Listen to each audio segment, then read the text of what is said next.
지금 예수님께서 예루살렘 성전으로 제자들을 데리고 들어가십니다. 지금 제자들이 보고 있는 이 헤롯 성전, 엄청난 크기입니다. 그 거대한 유형 앞에서 제자들은 입을 쫙 벌리고 입을 다물지를 못합니다. 제자 중에 하나가 이릅니다. 예수님 보세요. 이 돌들이 어떠합니까? 이 건물들은 이렇게 어마어마하고 대단하지 않습니까? 여러분, 로마인들이 만들었던 소위 괴뢰 정부의 통치자였던 헤롯 대왕은 내가 어떻게 하면 이 유다인들의 마음을 살 수 있을까? 여러분, 유대인들의 정치적 지지를 얻기 위해서는 뭐를 해야 할까요? 유대인들은 유대교, 여호와 하나님을 믿습니다. 그들은 성전 중심으로 모여서 하나님께 제사를 드립니다. 성전을 크게 지으면 이들이 내 편이 되겠구나. 그래서 그때 당시 헤롯 성전이 있기 전에 성전이 다 파괴되어 있었습니다. 그 울퉁불퉁한 성전산을 사각형으로 평평하게 다 깎아서 만들어 놓습니다. 그렇게 토목공사 만든 다음에 지금 예수님의 제자들이 들어가 있는 이 성전, 그 주변의 거대한 성벽들을 다 포함해서 그 성전의 크기가 전체적으로 얼마인 줄 아십니까? 14만 4,400평방미터. 쉽게 말씀드리자면 축구장 20배에 해당하는 넓이입니다. 여기 보면 제자들이 주님, 이 돌들은 어떻습니까? 라고 말하죠. 저는 이 장면을 어렸을 때부터 성경을 읽으면서 많이 들으면서 이게 갈릴리에서 시골 분들이어가지고 맨날 흑담 이런 집이어서 이렇게 벽돌로 지은 석조 건물, 높은 그 좀 빌딩을 보면, 성을 보면 그냥 와, 이 벽돌을 보세요, 대단하네요, 이걸 다 쌓아서 짓네요, 좀 그런 건 줄 알았어요. 이거 시골 분들이어서 도시를 보고 놀래서. 여러분, 그런 우리가 알고 있는 그런 벽돌이 아닙니다. 지금 제자들이 입을 쩍 벌려서 말하는 그 돌이라는 건, 우리 이스라엘 옆에 이집트가 있죠. 이집트 이 피라미드 있지 않습니까? 그 피라미드를 세우기 위해서 돌 하나가 작은 게 2톤이고요 큰 게 50톤짜리랍니다. 출애굽기에 이스라엘 백성들이 중노동하면서 죽어가면서 끌고 갔던 그거 50톤이거든요 지금 예수님 시대에 헤롯 성전에 사용된 돌의 크기가 얼마인 줄 아십니까? 실제로 예루살렘의 성지 수레를 가셔서 직접 거기 가이드한테 들어서 하시는 분들의 말씀이에요. 서쪽 성벽에 쌓은 돌 하나의 크기가 얼마냐면 높이는 3.5m, 너비는 12.5m. 그 무게가 얼마라고요? 570톤. 여러분, 이게 현대적인 중장비가 없던 과거에, 그죠? 산업혁명이라든지 첨단 기술 문명이 발달되기 이전에 인간이 끈 가장 큰 돌의 무게라는 거예요. 동서양을 고금을 막론해서 헤롯 대왕이 이런 건축수를 사용해서 엄청난 대정을 투입해서 내가 헤롯 대왕이다, 내가 성전을 이렇게 기가 막히게 크게 지으니 너희들은 이제 내 편이 되라, 내가 너희들에게 하나님의 영광을 재현시키지 않았느냐. 어마어마한 겁니다. 그래서 제자들이 그렇게 정신을 지금 못 차리고 있는 겁니다. 그들의 머릿속에 있는 게 뭡니까? 헤롯 대왕이 세운 이 하나님의 성전은 영원하리라, 결단코 무너질 일이 없다. 570톤짜리인데 우리 유대교와 우리 유대 민족은 영원히 하나님의 도성을 다스리리라. 그런데 이 성전의 주인은 누구예요? 예수님의 제자들이에요? 민중들이에요? 아닙니다. 바리새파, 서기관, 장로, 제사장들이 그 축구장 20배 크기에서 소, 양, 염소 팔아먹고 희생제사 드리면서 엄청난 종교적인, 경제적인, 정치적인 기득권을 헤롯 대왕, 제사장들, 본디오 빌라도 함께 다 논아먹고 있는 겁니다. 야, 부럽다. 이 성전을 차지하는 자가 진짜 권력인데 이거 어떻게 하나, 그러고 있는 거예요. 예수님 뭐라 말씀하십니까? 너희가 지금 너희의 눈으로 이 큰 건물들을 보느냐? 돌 하나도 돌 위에 남지 않고 다 무너뜨려 치리라. 예수님은 제자들이 이게 뭐 부럽다 어쩌다는 그런 인간적인, 전혀 영적이지 않은 말들에 대해서 더 들어볼 가치도 없다, 이런 자에 잘라서 이 한마디로 말씀하시는 거예요. 돌 하나도 돌 위에 남지 않고 다 무너지리라. 네? 뭐라고요? 주님? 어떻게 그런 일이 있을 수 있어요? 말이 안 돼요 라고 제자들은 그랬겠죠. 아무도 안 믿었습니다. 그 시대에. 여러분, 어떤 일이 벌어졌습니까? 역사적인 팩트입니다. 예수님 십자가에 못 박혀 죽으시고 부활 승천하신 이후에 40년 흐른 다음에 유대인들이 독립전쟁, 혁명을 일으킵니다. 로마에서 군대가 출동해서 무자비하게 진압합니다. 그리고 유대인들이 독립혁명을 하려는 이 정신적 상징인 영적인 힘이라는 이 성전을 무너뜨리면 얘네들이 독립운동 안 할 거야. 로마 군대가 와서 사실상 전부 다 파괴하고 불태워버렸습니다. 예수님 말씀하신 대로 그냥 다 쓰러져 버렸습니다. 여러분이 CNN 뉴스 보면 이스라엘 예루살렘 관련해서 보시면 서쪽 통곡의 벽이라고 있습니다. 유태인들이 2000년 뒤에 돌아와서 이스라엘을 건국한 다음에 그 통곡의 벽에서 이렇게 아파하고 우는 거예요.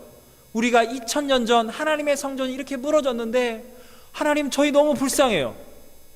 불쌍한 건 맞는데 여러분, 그것이 통곡의 벽은 회개의 벽으로 바뀌고 예수 그리스도에게로 이스라엘은 돌아와만 합니다. 이제 1% 예수를 믿는답니다. 백투 제루살렘은 그거예요.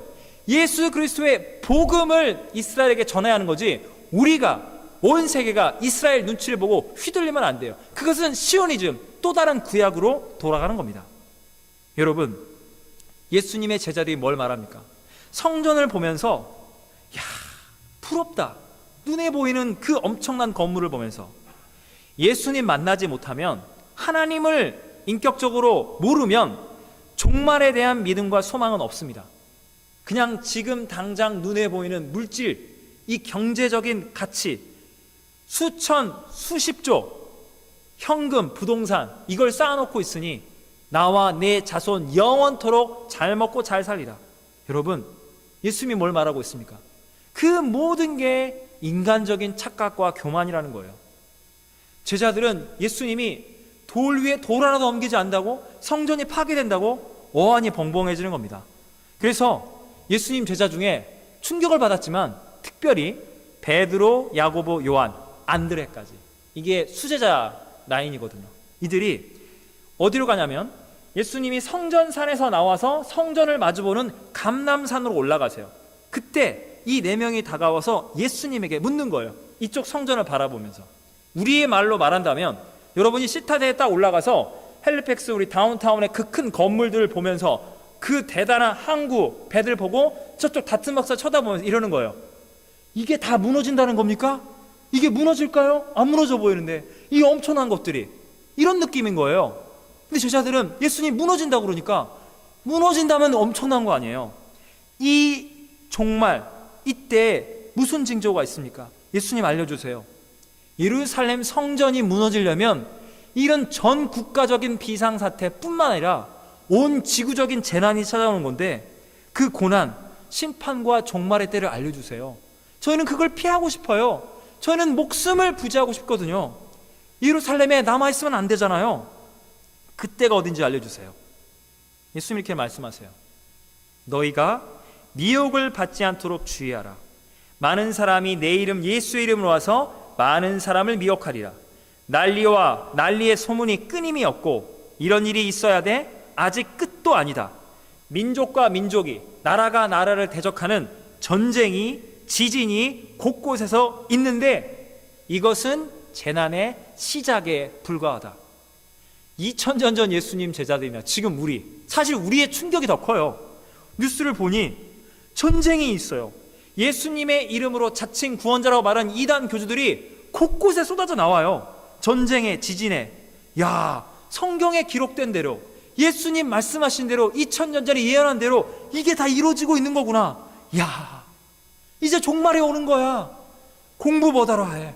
직장생활 뭐하러 해? 사업 뭐하러 해? 내 인생 전부 다 어차피 다 쓰나미처럼, 핵전쟁처럼 다 일어나면 다 사라져버릴 것.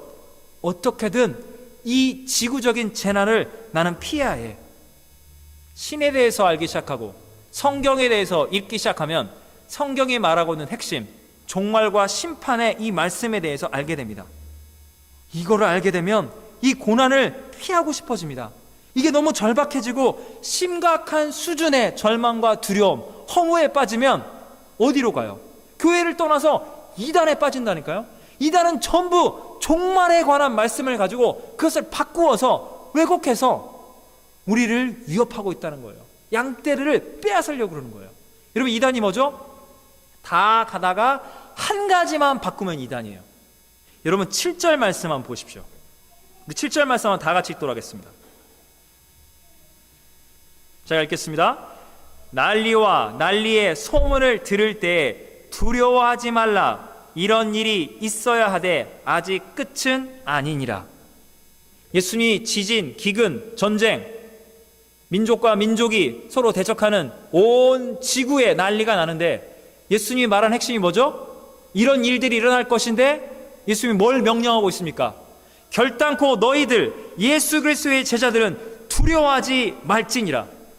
종말에 관한 예수님의 말씀의 핵심이 뭔지 아세요? 예수 그리스도의 제자, 주님의 성도들은, 교회는 두려워하지 말라. 진리는 역설이에요. 아니, 지금 예수님 전쟁, 기근, 지진, 민족과 민족 난리가 나고 성전이 무너지는데 주님이 지금 우리를 두려워할 수밖에 없는 상황으로 몰고 가시는데, 그런 현상을 설명하는데 지금 저희 보고 두려워하지 말라고요? 여러분 보세요. 눈에 보이는 현상의 기준에 맞춰서 예수님이 말씀을 원래는 이렇게 해야 해요. 자, 얘들아, 두려워하지 마. 별로 두려워할 게 없어. 전쟁과 기근이 일어나긴 일어나는데, 그치, 성전이 무너지긴 하는데 너희들한테 해가 끼치잖아. 금방 끝나. 그러니까 두려워하지 마. 이렇게 말씀하시던가, 아니면 정말 두려워해야 한다. 너희들 핵폭탄을 잘 모르지? 핵전쟁이 일어날 거야. 쓰나미가 온 지구를 덮을 거야. 니는 다 죽어. 두려워야 해. 다 끝난 거야. 둘 중에 하나를 말해야 하는데 예수님은 언제나 현상과는 정반대의 말씀을 하신다는 겁니다. 보세요. 눈으로 볼 때 정말 영원히 흔들릴지 알 것 같은 구원의 반성인 이 성전, 570톤짜리 이 헤롯대왕 성전의 거대한 벽돌을 보시면서 예수님은 이 벽돌이 영원할 것 같지? 이거 돌 위에 돌 하나도 남지 않고 전부 다 무너지리라. 이렇게 말씀하시고, 그 하나 또 정반대로 전쟁, 지진, 난리, 이게 나는데 이게 시작도 아니라는 겁니다. 인간적인 두려움이 쓰나미처럼 밀려오는데 예수님이 뭘 말씀하십니까? 두려워하지 말라. 여러분, 이게 말이 됩니까? 도대체 정반대로 모든 것을 반대로 말씀하시는 당신은 누구십니까? 인간이라면 현상에 맞춰서 설명을 해야 합니다. 두려워할 거를 두려워하고 두려워하지 말 것은 두려워하지 마라. 그게 논리적인 거잖아요. 그게 이치에 합당한 거잖아요. 인간은 그렇게 말해야 해요. 미치지 않았다면, 거짓말쟁이 아니라면. 그런데 현상과 정반대로 진리를 말씀하시는 분, 이 모든 종말과 심판을 주관하시는 당신은 누구십니까? 예수님은 사람이 아니에요. 예수님은 사람인 동시에 영원히 살아계신 하나님의 아들, 만물의 창조주요 구원자입니다. 죄로 말미암아 타락한 이 세상을 심판할 수 있는 종말의 때를 이 땅 가운데 가져올 수 있고 하나님의 심판을 실현할 수 있는 그분, 예수님이니까 정반대로 말씀하는 거예요. 성도들이여, 교회여, 제자들이여, 크리스찬들이여, 종말은 반드시 올 것인데 두려워하지 말지니라. 내가 너희와 함께 하지 않느냐. 여러분, 성경을 읽으면 예수님이 하나님의 아들이지 않을래야 믿을 수밖에 없는 증거가 곳곳에 있습니다. 성경을 여러분 정확히 읽으시면, 국어를 잘하면 성경을 읽을 수 있습니다. 그대로 예수님 말하는 그 논리, 이 말하는 분은 누구신가? 요한복음 16장 21절 22절 보면 이렇게 나와 있습니다.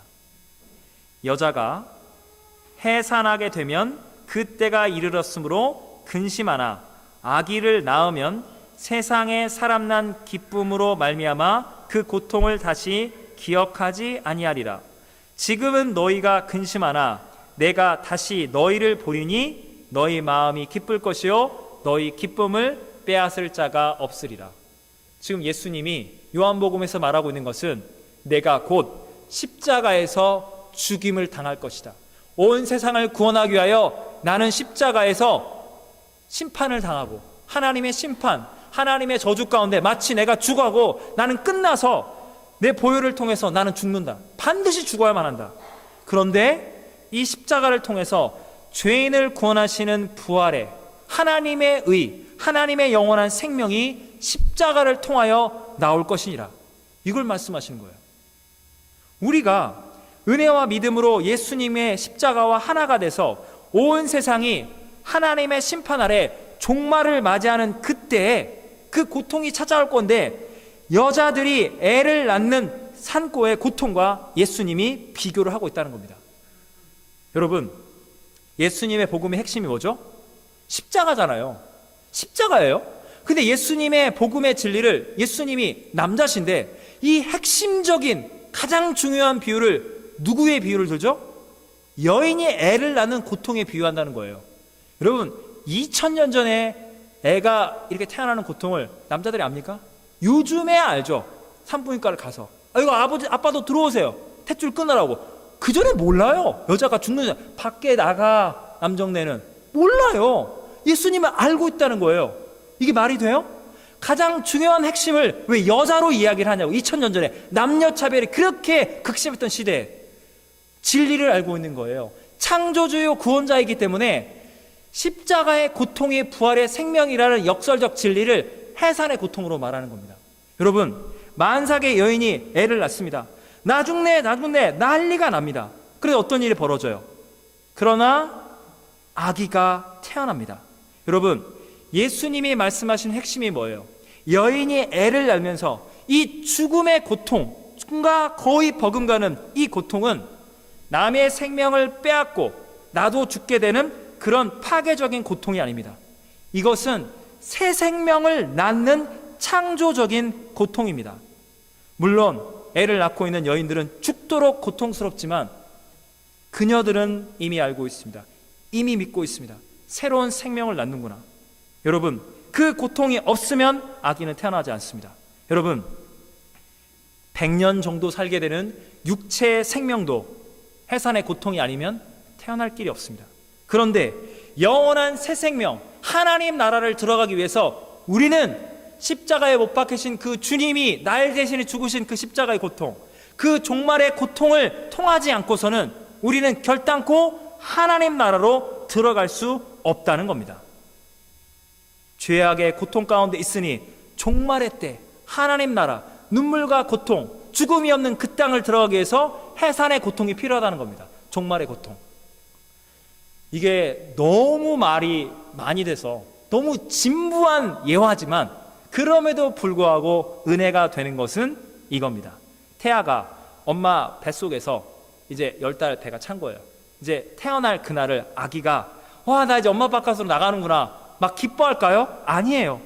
엄마의 따뜻한 몸속의 세상 밖으로, 차가운 세상으로 나가는 게 두렵습니다. 여러분 보세요. 아기 입장에서는 탯줄이 연결되어 있죠? 엄마 배가 따뜻한 온수예요. 그냥 수영장이에요. 거기 가만히 있으면 먹을 거 주고 피동피동 살이 쪄요. 아, 엄마 품에 항상 안겨있고 너무 좋아요. 밖에 나가면 내가 밥을 해먹어요. 어디서 밥도 먹어요.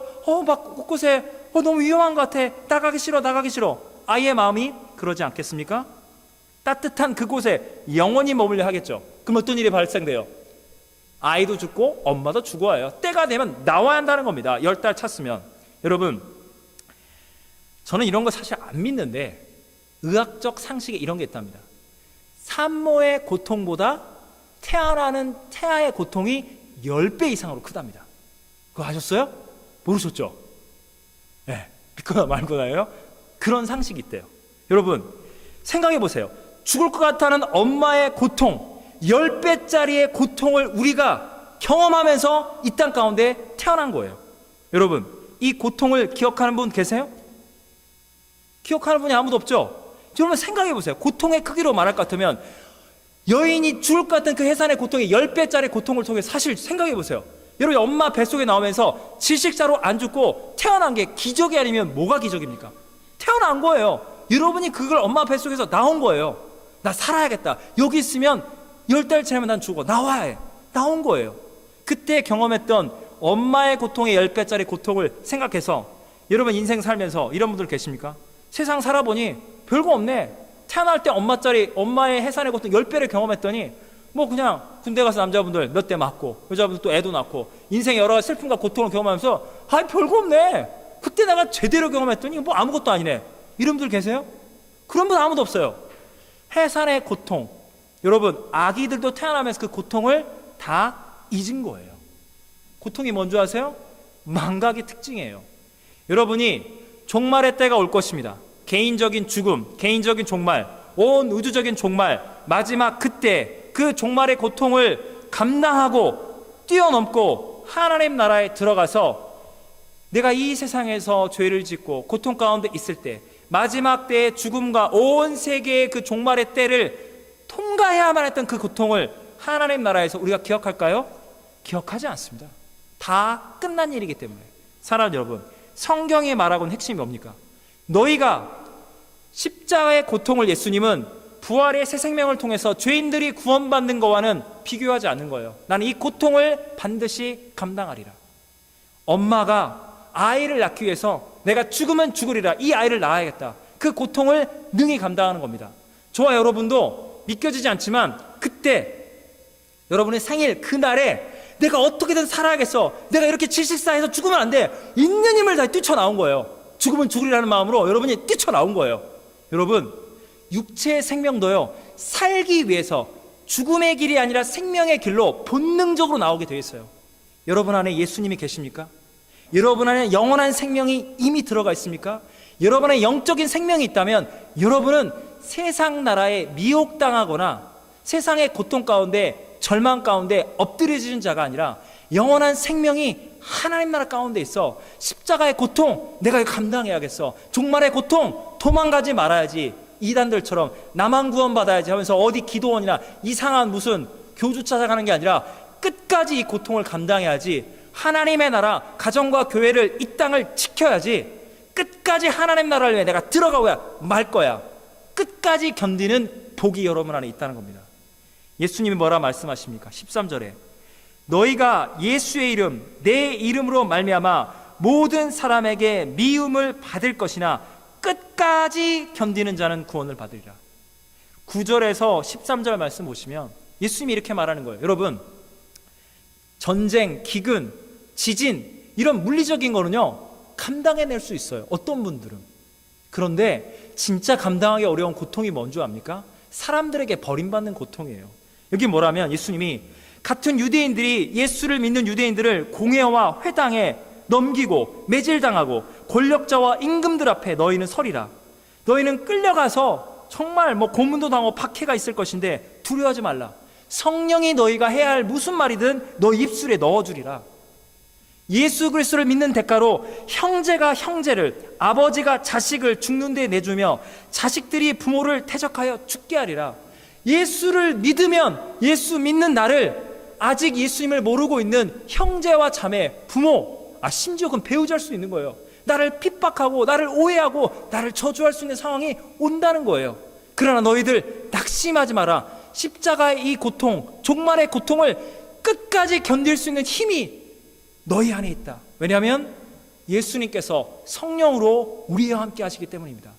우리가 이 땅 가운데 경험하는 그 어떤 고통도 십자가의 고통에 비하면 아무것도 아닙니다. 그 주님이 넉넉히 세상을 이기신 주님이 저와 여러분과 함께하고 있기 때문입니다. 사랑하는 여러분, 이 시대에 종말이다, 여러 가지 이야기가 나옵니다. 성경 말씀하신 그대로 반드시 종말이 찾아올 것입니다. 여러분, 그때 두려워하지 마십시오. 왔구나, 내 개인적인 종말, 세계의 종말이 왔구나, 주님 만날 날을 사모합니다. 그러나 이 모든 과정 가운데 주님 말씀하신 대로 믿는 자들의 핍박, 박해, 이것이 너무나 극심해질 것인데 두려워하지 말라. 너희는 십자가의 증인이 되어 하나님 나라의 부활의 새 생명을 누리는 믿음의 용사가 되거라. 사랑하는 여러분, 오늘 우리가 잠을 청할 때 눈을 감고 잠을 자지요. 언젠가 어느 날 우리가 다시 눈을 뜰 때 하나님 나라에서 눈을 뜰 날이 옵니다. 여러분, 우리가 이 땅에서 영원히 사는 것이 아닙니다. 우리가 해야 할 게 뭔지 아십니까? 십자가의 복음을 증언하는 겁니다. 여기가 잠시의 고통이고 잠시의 기쁨입니다.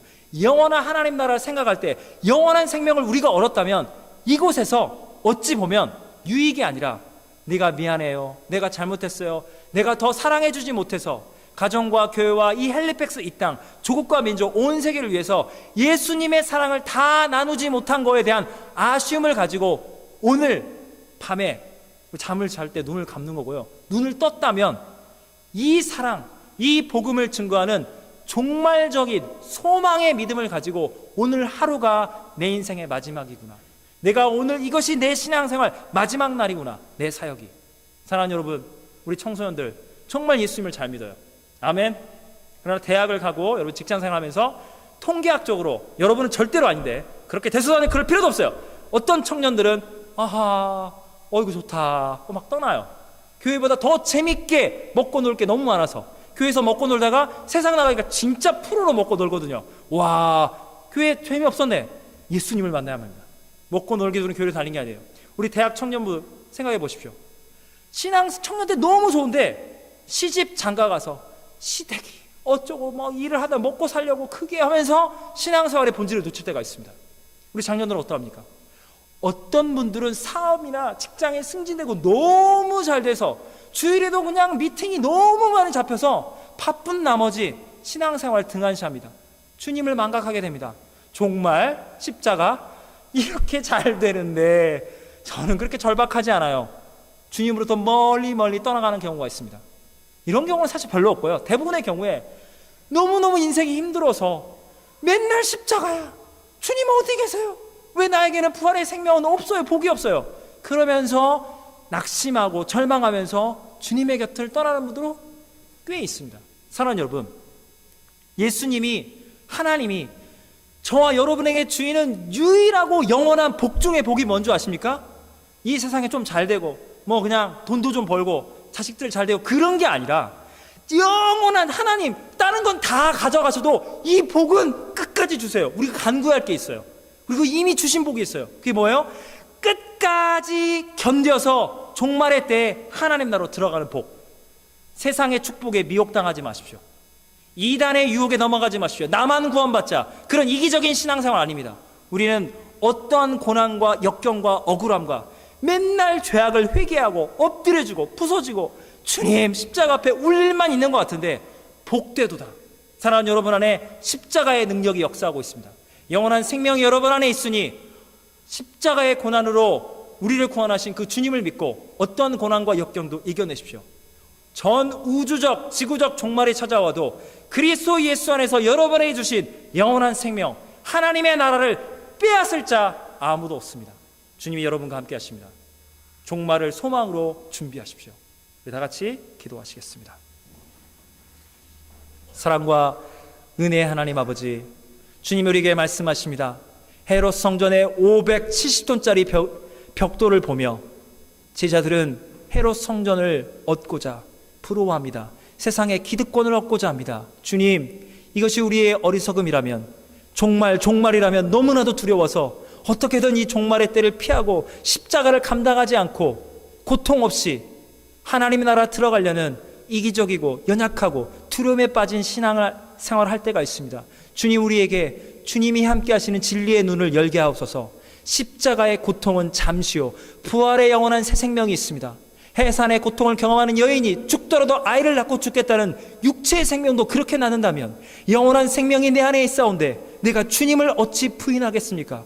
주님이 내게 은혜로 주신 바로 나 자신, 가정과 교회와 헬리팩스 이 땅, 우리 조국 대한민국과 이 세대를 위하여 주님의 사랑의 빛을 줬습니다. 이 사랑을 증언하다가 오늘 내 삶이 끝나는 날, 눈을 감고 눈을 뜨는 그날 하나님 나라로 들어가겠습니다.